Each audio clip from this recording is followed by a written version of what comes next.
Why you trolling like a bitch? Ain't you tired? Trying to strike a chord and it's probably A minor.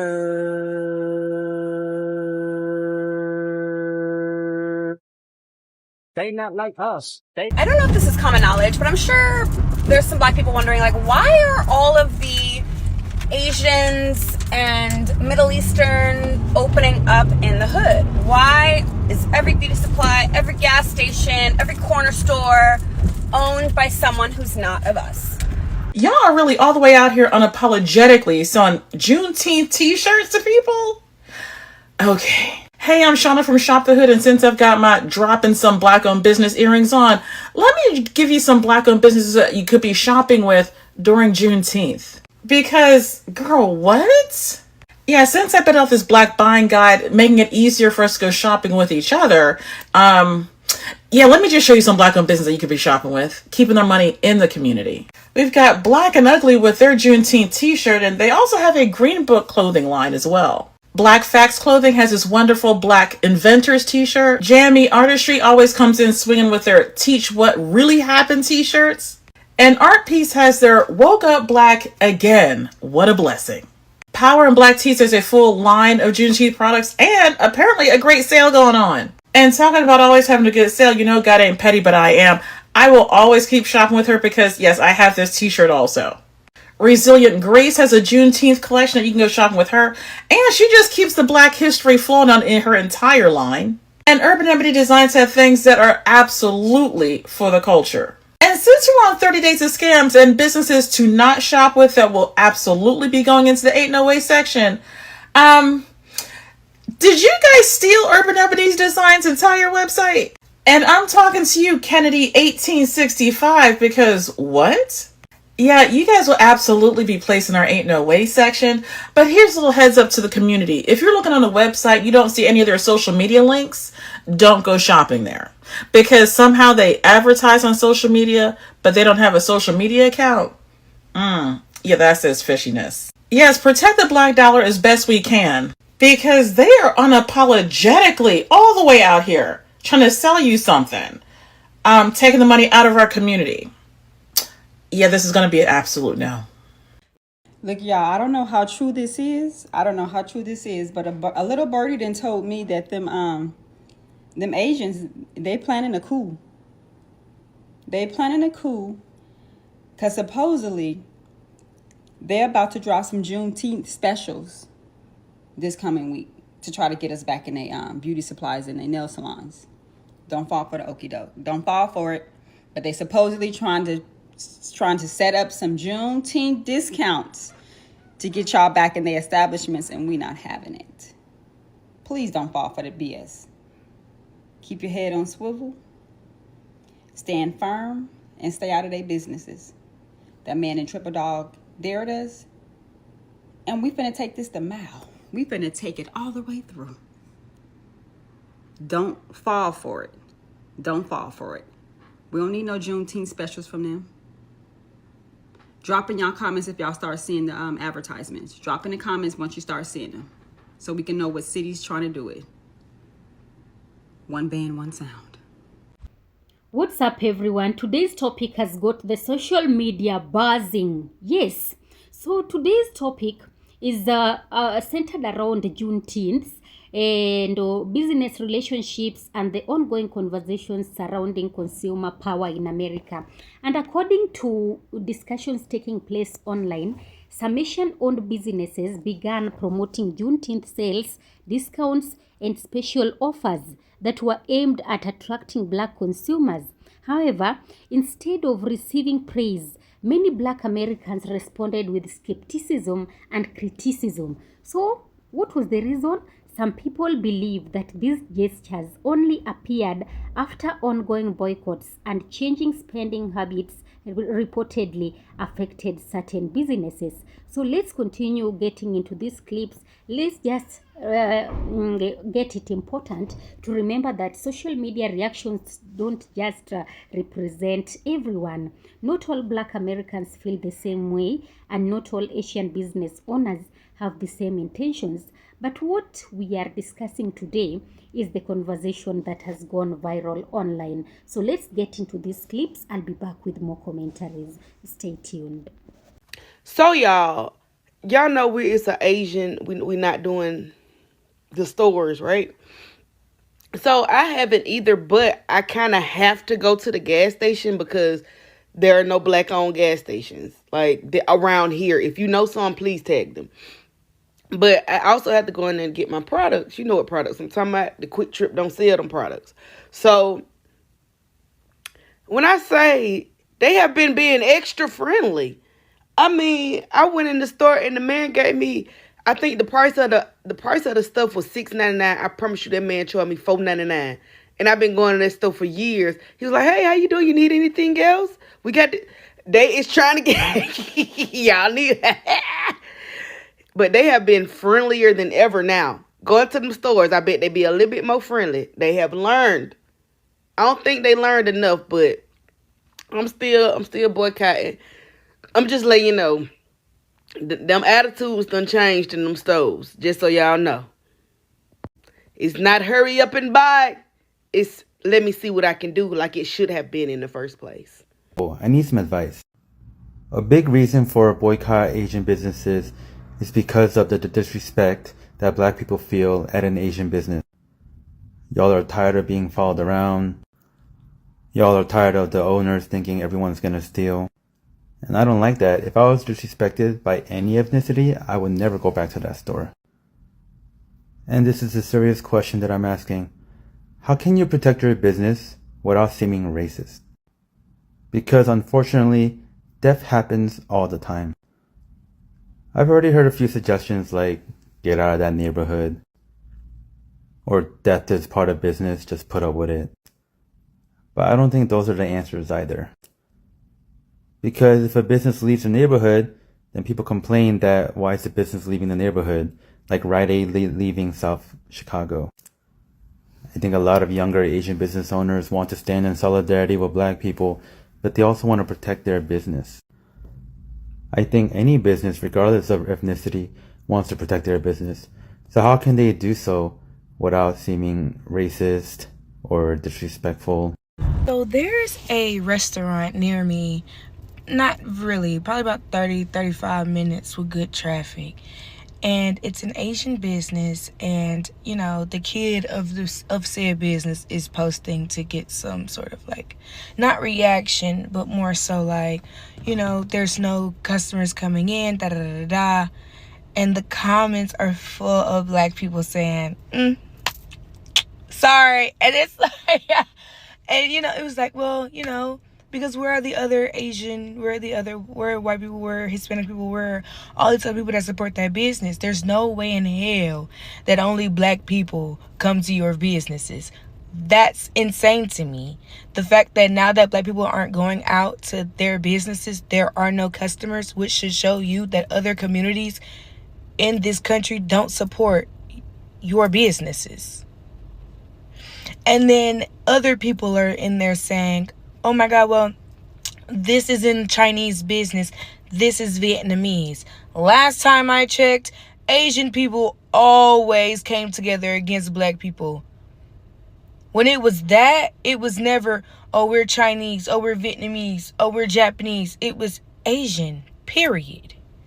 But now y'all are trying to make subcategories as to why you should sell or still support certain businesses.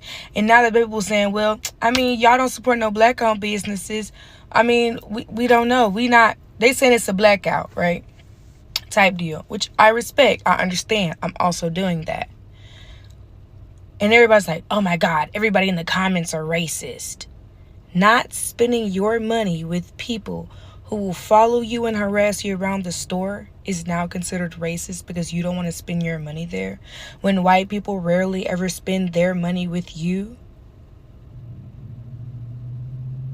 No other community rarely ever spends money with you, but somehow us spending our money with them is racist. us not doing that is racist. Now that's how you say when black people call people racist is, oh, nah, we're racist. Nah, that's not. And then they love to call us all thugs, thieves, whores, and this. But now don't generalize us though. We can generalize you, don't generalize us. We can stereotype you, don't stereotype us. We don't have to spend our money with you, but you must spend your money with us. This country has bred contradictions and hypocrisy since it became a country / corporation. Yet, I don't understand. It's like black people will never be not under scrutiny. Why don't y'all blame white people for y'all not having businesses? You don't work where your business is. You don't live there. It's like the police. Where they live, where they work. It's really fucking absurd to me how Asian businesses want compassion from black people right now, but it's just like that man spoke for the collective. As a black person, I know that it's a lot of hostility when you go to these Asian businesses, these Asian hair stores, these Asian nail salons, these Chinese spots. They're always looking at niggas like a fucking criminal. And then it's like they want us to exclude them from the boycott, but their actions aren't gonna fucking change. These behaviors aren't gonna fucking change. At the end of the day, there will still be black people that go support these businesses and still get racially targeted, racially profiled, stereotyped. Why would I come spend my money with a group of motherfuckers who literally don't like me? And the last time I checked, niggas was so poor. We was so broke. We need to save our money because we're welfare, baby. Well, guess what? We're gonna save our black dollars and keep it circulating through our black community. And don't get on this motherfucking internet asking where the niggas is. Because at the end of the day, there's Indians, Mexicans, white people. Why aren't they supporting y'all's business? Black people. You know, many commentators are asking a simple question that if Juneteenth is being celebrated today, why wasn't there the same level of recognition years ago? For some black consumers, the issue is not about discounts. They say the bigger issue is authenticity. And they even argue that support for black communities should not suddenly appear only when businesses feel the financial pressure. And that's where a lot of the online reactions are coming from. And many people on social media are saying that respect, appreciation, and community engagement cannot simply be turned into a marketing campaign. They believe that genuine relationships are built over time through consistent actions and not seasonal promotions. Yes, others have even pointed out that businesses across America often celebrate holidays and cultural events because they want to connect with customers. They are even arguing that offering discounts during Juneteenth is not necessarily a bad thing, in fact. And some believe that it's a positive sign that the holiday is becoming more recognized in mainstream society. But critics are even responding by saying that recognition and appreciation are not the same thing. They are asking whether businesses truly understand the significance of Juneteenth or whether they are simply trying to capitalize on an opportunity to increase sales. And that's the debate. Yes, that's the debate. So, one side sees them as reactive business decisions that are motivated by economic concerns rather than genuine support. And also, what is especially interesting is how often consumer power is being discussed in these conversations. You know, for years, people have talked about voting at the ballot box, but increasingly, consumers are talking about voting with their wallets. So many black Americans online are saying that where they spend their money matters. They believe every purchase is a decision that can either strengthen or weaken a business. And whether people agree with boycotts or not, there is no denying that consumers have influence. Businesses pay close attention to customers' behavior because customers ultimately determine whether a company succeeds or struggles. And that's why Some social media users are interpreting these Juneteenth promotions as evidence that businesses are paying attention to changing consumer trends. And again, that's the perception being discussed online. Another point being raised is the importance of long-term community investment. We have some commentators who say that if a business wants to build trust within black communities, that effort should be visible throughout the year. And they even point to things like community partnerships, sponsorships, and local outreach programs, hiring practices, and support for neighborhood initiatives. And in their view, these actions carry more weight than a temporary discount. And because at the end of the day, trust is earned through consistency. And consistency is something people notice. And at the same time, there are others who believe that if businesses are making efforts to improve relationships, those efforts should be acknowledged rather than immediately dismissed. They even argue that positive change has to start somewhere. Maybe a promotional campaign that is not enough by itself, but perhaps it can be part of a broader effort to engage with customers and consumers. So that's a perspective that some people are sharing as well. What this entire conversation really highlights is how much consumers today are paying attention to corporate behavior. People are looking beyond advertisements, they are looking beyond slogans, they are looking beyond social media posts, and many consumers want to know what businesses actually stand for and whether their actions align with their messaging. And you know, that trend is not limited to one community. Across the country, customers are becoming more selective about where they spend their money and who they choose to support. And that means businesses face increasing pressure to demonstrate authenticity. Because in the age of social media, people quickly compare words with actions. If they see a mismatch, they are likely to speak out. And that's exactly what appears to be happening in this situation.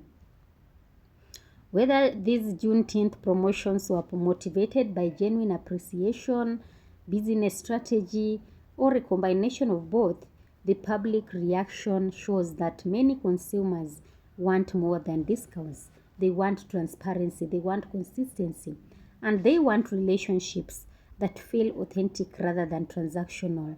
So, what do you think? Are these Juneteenth discounts, a sincere attempt to connect with black consumers? Or do you think people are right to question the timing behind them? Just drop your thoughts in the comments, and if you enjoyed this commentary, make sure to like the video, subscribe, turn on the notifications so you don't miss future discussions. Thanks for watching, and I'll see you in the next video. All credit belongs to the original creators of the video.